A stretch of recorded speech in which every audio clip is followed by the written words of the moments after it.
दोस्तों नमस्कार। सफ़र crime TV के इस नए एपिसोड में आपका स्वागत है। दोस्तों आज की सच्ची घटना है राजस्थान के हनुमानगढ़ की, जहां नेतराम ने अपनी ही 9 साल की पड़ोसन के साथ हैवानियत को अंजाम दिया है।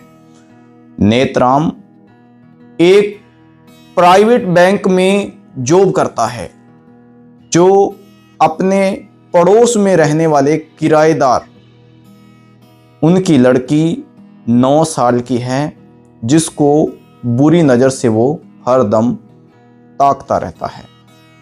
एक दिन मौका पाकर वो उस 9 साल की लड़की के घर रात को घुस जाता है। लड़की के घर वाले किसी सगे संबंधी के घर किसी काम को लेकर चले जाते हैं और वो लेट घर आते हैं। इसकी सूचना नेतराम को पहले ही लग जाती है, क्योंकि वो लड़की के साथ थोड़ा बहुत उसका बोलचाल पहले का ही था। लड़की उसे बता देती है कि आज मेरे घर वाले घर में लेट आएंगे। नेतराम मौके का फायदा उठाकर लड़की के घर आ जाता है।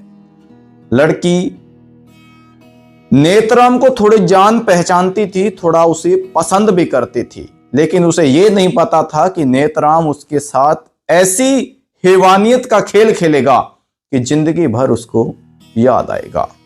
नेतराम जैसे ही लड़की के घर आता है, लड़की से दोबारा पूछता है कि घर वालों को फोन करके पूछो कि वो घर कब आने वाले हैं। लड़की ने अपनी माँ को फोन किया कि मम्मा आप कितने टाइम बाद घर आने वाले हो, मैं घर में अकेली हूँ, तो मैं खाना भी आपका उस हिसाब से बना लूँ कि आप कब तक पहुँचोगे। क्योंकि लड़की ने भी अपने माँ बाप को शक नहीं होने दिया कि ये किस वजह से हमें पूछ रही है। दोस्तों लड़की के माँ बाप ने बड़ी शालीनता से उत्तर दिया कि हम लगभग 11 से 11:30 बजे के बाद ही घर पहुँचेंगे, क्योंकि अब तक हम रिश्तेदार के घर में हैं और जो रास्ता है वो कम से कम भी माने तो 150 से 200 किलोमीटर दूर का था, तो रात को आने में उनको समय लगेगा। इसलिए नेतराम को भी बहुत अच्छा मौका मिल गया कि उसके पास टाइम बहुत ज़्यादा था, क्योंकि वो 9 बजे के आसपास लड़की के घर पहुंचा था। 2 से 2.5 घंटे का टाइम नेतराम को आराम से मिल गया। नेतराम लड़की के साथ प्यार की बातें करने लगा और उसे बेडरूम में उठाकर ले गया, क्योंकि नेतराम की उम्र 30 साल से ज़्यादा थी और लड़की थी सिर्फ महज 9 साल की। क्योंकि वो बच्ची थी, बहला फुसला कर उसने उसके कपड़े उतरवा कर गंदा काम करना शुरू कर दिया। नेतराम हवस की गोलियां खा चुका था और लड़की के साथ हैवानियत पर उतर गया। लड़की बर्दाश्त नहीं कर सकी और लड़की बेहोश हो गई। नेतराम आनन फानन में लड़की को होश में लाने का प्रयास करता है, क्योंकि लड़की उम्र कम होने की वजह से और दर्द ज़्यादा होने की वजह से बेहोश हो जाती है। नेतराम उसे होश में लाने का प्रयास करता है, लेकिन वो होश में नहीं आती। उतने में टाइम भी ज़्यादा हो जाता है और घर वाले भी आ जाते हैं। गेट के बाहर जब गाड़ी का हॉर्न बजता है तो नेतराम चौकन्ना होकर वहाँ से भाग जाता है, क्योंकि उसे भनक लग जाती है कि अब लड़की के माँ बाप आ गए। लड़की के माँ बाप हॉर्न पे हॉर्न देते हैं, अंदर से कोई आवाज़, कोई भी रिप्लाई नहीं मिलता। फिर नेतराम की माँ, उस लड़की की माँ कॉल करती है लड़की को, लेकिन सामने से कोई रिप्लाई नहीं मिलता।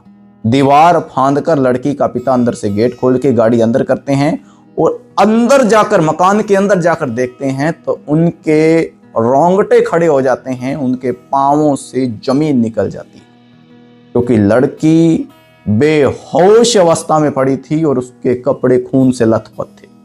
क्योंकि जब नेतराम हैवानियत कर रहा था तो प्राइवेट पार्ट से लड़की के खून बहने लगा। घर वाले समझ गए कि लड़की के साथ कोई ना कोई अनहोनी हो चुकी है। आनन फानन में उसे नज़दीकी हनुमानगढ़ के सरकारी हॉस्पिटल में भर्ती करवाया गया, जहां पर डॉक्टरों ने पुष्टि की कि लड़की के साथ रेप हुआ है। लड़की होश में आई। होश में आने के बाद लड़की ने जो आप बीती थी वो मां बाप को बताई। मां बाप ने तुरंत थाने में नेतराम के खिलाफ रिपोर्ट दर्ज करवाई और पुलिस दबिश देकर नेतराम को पकड़ लाई और नेतराम की अब किए की सजा उसे जरूर मिलेगी। और एक छोटी उम्र की लड़की, जो महज 9 साल की उम्र की लड़की, गलत रास्तों में पड़ के गलत हवस की लाइन में आके अपनी जिंदगी बर्बाद कर लेती। एक बलात्कार का धब्बा उसकी जिंदगी पे लग गया जो कभी भी साफ होने वाला नहीं है, ना ही वो मां बाप की निगाह के सामने साफ हो सकेगी। क्योंकि नेतराम ने भी पुलिस में इस बात को कबूला कि लड़की के साथ उसके संबंध थे और लड़की ने ही उसे बुलाया है। क्योंकि सजा तो होनी ही है, उम्र छोटी है, नाबालिग है और सजा तो नेतराम को जरूर मिलेगी। दोस्तों, आपसे रिक्वेस्ट है कि आप अपने घर के बच्चों का ख्याल रखें, सतर्क रहें और ऐसी क्राइम की स्टोरियां देखने और सुनने के लिए, सच्ची घटनाओं से प्रेरित रहने के लिए, जुड़ने के लिए हमारे चैनल सफर क्राइम टीवी को आप जरूर सब्सक्राइब करें।